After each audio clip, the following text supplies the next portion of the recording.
Hello guys, ഒരു 4 ഡേയും 3 നൈറ്റും ഞങ്ങൾ നാട്ടിലുണ്ടായിരുന്നില്ല കേട്ടോ. ചെറിയൊരു ട്രിപ്പ് പോയി പുക്കറ്റ് തായ്ലാൻഡിലേക്ക്.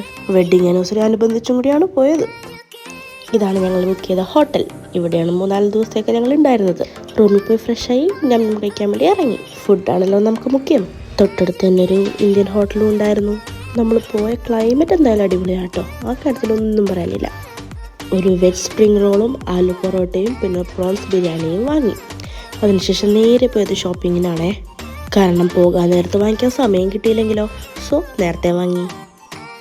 സത്യം പറയാലോ ഗൈസ്, ഈ ഒരു സാധനം വാങ്ങിക്കാൻ വേണ്ടി മാത്രമാണ് ഞാൻ തായ്ലാൻഡിലേക്ക് കെട്ടിയെടുത്തത്. ഇതിനേക്കാളും വലുത് കണ്ടു, പക്ഷെ എൻ്റെ കെട്ടിയനെടുക്കാൻ സമ്മതിച്ചില്ല. സോ എടുത്ത പോലെ തന്നെ കൊണ്ടുവച്ചിട്ട് ഞാൻ ചെറുതെടുത്തു. റൂമിൽ വന്നതിന് ശേഷം സാധന സാമഗ്രികൾ എല്ലാം പാക്ക് ചെയ്യുന്ന ഭർത്താവിനെയാണ് താങ്കൾ ഇപ്പോൾ കാണുന്നത്. അതിനുശേഷം അടുത്തുള്ള പട്ടാങ് ബീച്ചിൽ പോയി കുറേ സായിപ്പന്മാരെ മധവന്മാരെയൊക്കെ വായി നോക്കി. പിന്നെ കുറേ ഫോട്ടോസും വീഡിയോസും ഒക്കെ എടുത്തു. പിന്നെ അവിടെ പാരഷൂട്ട് പോലുള്ള ആക്ടിവിറ്റീസ് ഒരുപാടുണ്ടായിരുന്നു. പക്ഷേ എനിക്ക് കുറച്ച് ധൈര്യം കൂടുതലായതുകൊണ്ട് ഞാൻ അതിലൊന്നും കയറിയില്ല. അതിനുശേഷം പട്ടാങ്ങിൻ്റെ വാക്കിംഗ് സ്ട്രീറ്റിലും പോയി, പക്ഷേ വീഡിയോസ് എടുക്കാൻ പറ്റിയില്ല. പിന്നെ ജംഗ്സിലോൺ പറഞ്ഞ മാളിലും കയറി കുറച്ച് സാധനങ്ങൾ വീണ്ടും വാങ്ങി. കാരണം വീണ്ടും പറയുകയാണ്, പോകാൻ നേരത്തെ സമയം കിട്ടിയില്ല വാങ്ങിക്കാൻ. ഷോപ്പിംഗ് എവിടെ നിന്ന് തുടങ്ങുമെന്ന് നോക്കി നിൽക്കുന്ന എന്നെയാണ് നിങ്ങളിപ്പോൾ കാണുന്നത്.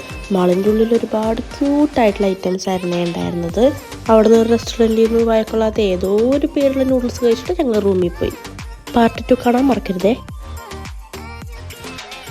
ചാനൽ സബ്സ്ക്രൈബ് ചെയ്യാണ്ട് ആരെങ്കിലും കാണുന്നുണ്ടെങ്കിൽ സബ്സ്ക്രൈബ് ചെയ്യാനും കൂടി മറക്കരുത് കേട്ടോ.